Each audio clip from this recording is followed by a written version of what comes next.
Hi, welcome back to Let's Build, where we're going to change this car today. If you're a subscriber, you'll perhaps even recognise the video this comes from, which was the original review of the Sentinel Wide Body Classic, where I built the ZWING, that's Zach Wingfield's E30 LTO. I'll put a link below, because if you love this build more than the one we're going to do, you can check out that video. I love this build so much, I wasn't going to change it, but then I saw something that changed my mind, or to be exact, I heard something that changed my mind. Listen to this.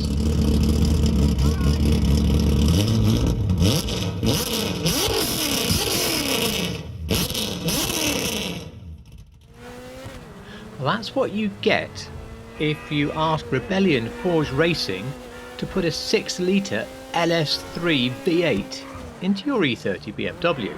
Not your M3, of course, that would be a crying shame, but standard one. An article linked below, a really long, really detailed article. I can't tell you everything about the car, there's so much, but if there's any petrol in your veins at all, click the link please and read it. Well, that's enough of that, let's get it built.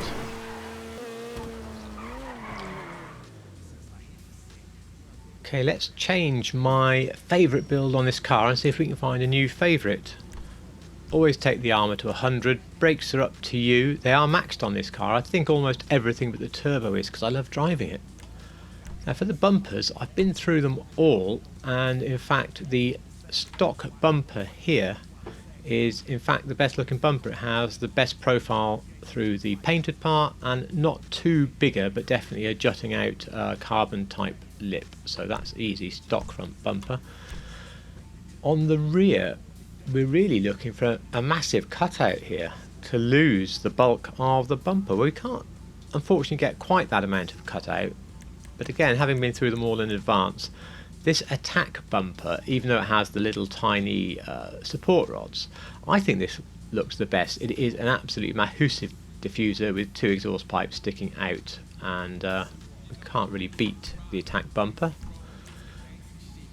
Engine, firstly underneath the bonnet or the hood, of course under here is a completely different engine to the V8 that's in the car we're looking at, and that V8 has the biggest exhaust manifold I think I have ever seen, so we can't really duplicate it. And although I think my engine here is duplicating the car that it was based on, I'm proposing to do nothing under the hood for this one, just leave it.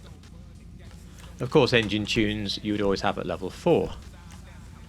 For the exhaust, I have decided on the stock exhaust. I just want 2 round pipes without a slash cut, without a funny blue colour or a silver colour or whatever, so stock exhaust there. Fenders you won't be changing, just it's all just to do with the colouring on them. Headlight covers, you just want to leave it completely stock, no covers on the headlights. On the grille, I want to get rid of the fact that when you paint the car, in fact I'll tell you what we're going to do, we're going to paint the car now because it will make so many things easy to see. So this is a crew colour. Now I sometimes think it looks a touch too yellow, but I've had the car out in the sun and then compared it with a photo on my phone, and it is a very, very close colour, is this crew colour. That should be with no pearlescent, and the same on the secondary. Okay, so we'll go back now to where we were so things are easy to see. On the grille, you see now when I go stock grille I get the green lines here. As we go on down we get the STD grille, which is great because the original car has all black and everything is quite subtle, even the kidney grills, because of it all being black. So that one's not bad, but as we go on down we get the billet grille. Now I know we don't have a crossed billet on the car we're looking at, but we have some horizontal and some vertical slats, and it does get rid of the STD badge, and so that's actually the one I'm going for. Hood catches is easy, we want this style, the angled hood pins. The actual hood is harder because I want 2 massive triangular cutout sort of cooling vents. As we go down we do have these, but they're black. Then we have these, and these are what I'm going to go for. we fractionally have the shapes that we want. They are a bit too slattered, but I think they're pretty close. You could consider this, which has two fantastic cutouts that you might think great, but it also has the massive one in the middle showing you the wrong engine, and it's just not right. I don't think I can go with that. So the STD hood is the one I'm going for there. On the interior, for the dash, I think the car's been sort of semi-stripped out. It's what I have already, and I think it's about the best option on there. The doors, again, from the pictures I could see on the article I looked at, it looked like they were aftermarket panels. I've put carbon panels on. If you study further and fancy something slightly different, you could put it on, but these are pretty close. For the seats, at the moment I'm on carbon tuner seats from the previous build. I do want the red seat belts. I think I'd like the seats to be even more bucket looking if possible, so I'm going to go for the carbon bucket seats. In fairness, we can't quite match the seat that was on there, so carbon bucket seats it is. Steering wheels, I'm on the Apex Basic from the previous build, and it's perfect. It's got the little line there at the top showing you the centre. It's covered in Alcantara. It looks perfect. Apex Basic. Light colour, well, they've retrofitted on the car a digital dash, so I suggest the best thing we can do is, at least rather than the traditional orange of BMW lights, why don't we paint these some form of blue, ultra blue look to at least, or maybe light blue, because it's a grey sort of colour dash. Yeah, light blue for the dash. For the roll cage, there is a half street cage in both the car I had and the car I'm building. Unfortunately, I really want it black, but I can't, I don't think. No, it has to stay the crew colour in this case. For the lights, you'll see that I apparently have none selected, and that's because I'm running the white lights from the car meet, which are my preference on this. Otherwise, up to you. Did they upgrade it with xenons, or do you fancy the yellowy originals? I think they all work. For the livery, you could almost go none, but you will have seen that there's some some black writing down the side of the car, the sort of stuff they call shopping list in the game. We don't have that, but we have black speed stripes, which aren't bad. We have black arrow stripes, but they go too high, and I think the racer stripes are too bold, and then we get into the more race type liveries. So I'm going to go with black speed stripes to reference the shopping list on the side of the car. On the number plate, normally I would go with this black one to sort of hide it away, but we do have a style to copy, and I think blue on white 2 with the curly writing is the closest to that style. Louvers is easy. There are no louvers on this car, so that's stock.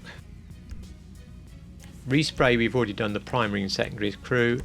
Inside we just really want black. I mean, the seats had some grey in them, and you could try going a lighter colour to try and do it on the seats, but then the dash goes light. I don't think it works, so a black interior. Roof is just stock. We don't want aerials, fins or anything. Skirts, it's on racer skirts at the moment, and the shape of these with the sort of kink in the bodywork here and here, these racer skirts just match the skirts we want really well, so not touching those. Sun strips. Now the car doesn't have a sun strip, but it does have some writing on the back window. Now whether you think that putting a sun strip on will help reference that, I don't think so, because there's no writing on the sun strip, so let's leave that as none.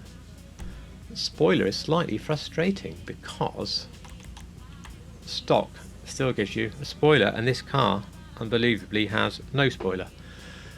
So we're looking for the most subtle option, and I would say either the primary ducktail, because at least it's all painted but it does stick out a lot, or the one they call tail spoiler, which you would want in one of the painted colours, like just like this. In a way it sticks out more because it's black, but there's tons of black at the back of this car for real, and we haven't got so much of it anyway, so that is the one reason I'm picking that for my spoiler. Suspension, as low as you can go. I'd love one more click. Transmission maxed because I like it.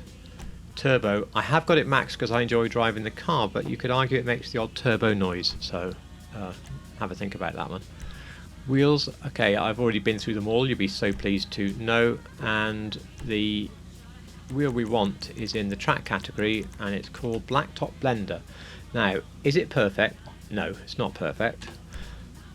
We have small spokes inside an outer part that has sort of vents in and stuff, so it's pretty close. Where it's not perfect is we are going to be left with split rim bolts, which I don't see on the car that we're copying. We're also going to be left with a little line of chrome or alloy round the side, but there's really nothing we can do. There is nothing closer in the game, so we'll stay with those. Paint them black. Occasionally I wonder if they're more of a graphite colour on the photos, but I think black overall is going to look about right. Tyres, just make sure you've got your bulletproof on. And windows, there's no tint on the car that we're copying. And there we have it, that is the build complete. No, scrap that, no, it is not complete. The colour was just a fraction too yellow, and even though that was my third attempt at the colour, I made one more fourth attempt, and it's very subtle indeed, but I think that applying the new colour is just that little bit closer, and that's the colour that I'm going to give you the hex for. I won't put it on the screen, I always do, and I mean, who wants to write it down? I'll just leave it in the description. So now the build really is complete, let's take it out on the highway for a few closing thoughts. I'm overall really pleased with the way that this car turned out. In this lower sun in the game it looks slightly too yellowy, but if you notice the low sun pictures of the car, they also look yellowy, so I think we're within a few percent there. Of course it's one of my favourite driving cars in the game, I've already mentioned, and overall I am happy. So I'd like to know, if you're going to build yours one of the two ways, would you build it the ZWING way you saw at the outset, or would you build it like this? Now I'd love a bit of help from you guys. I thought of this build myself, I have done with a lot of them, but a few builds I've had have been requests and they're a lot more fun. I mean, take the Honda NSX, the GT3 racer that I did. I didn't know there was a carbon bodied version of that, so it was so much fun when somebody said, can you build me something fun from this car? So any suggestions you got would be really very much appreciated. Of course, if you've liked it, I would really like a like. And it turns out that 78% of the people who watch my videos aren't subscribed. I don't think it's unusual, but perhaps you can help bring things right by subbing as well if you like real cars in GTA. No idea how we got to over 12 minutes, I sort of apologise for that really, I went as fast as I could. If you have got this far, put the word manifold in the comments after that enormous exhaust manifold, just to show you got this far. But above all, I hope you enjoyed and thank you so much for watching.